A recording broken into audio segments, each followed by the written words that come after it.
Welcome to the Learning Innovation Lab. I'm Mrs. Fendler, the technology teacher.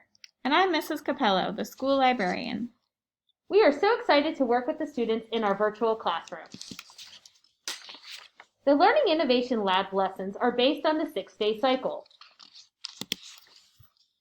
During library and technology class, students will use educational apps and websites. This is our virtual classroom for library and technology class. Students in early childhood will access the slideshow in Seesaw as a whole class. During library time, Mrs. Capello will read stories and sing songs live on Google Meet, along with providing a recorded version so that teachers have that option for their students if needed. During technology time, Mrs. Fendler will guide and support student exploration of educational apps and websites. This is the resource room. There are a variety of fun resources such as brain breaks, how to draw videos, songs to listen to, and much more. The resource room changes based on the topic students are learning about. Thanks for joining us in the Learning Innovation Lab.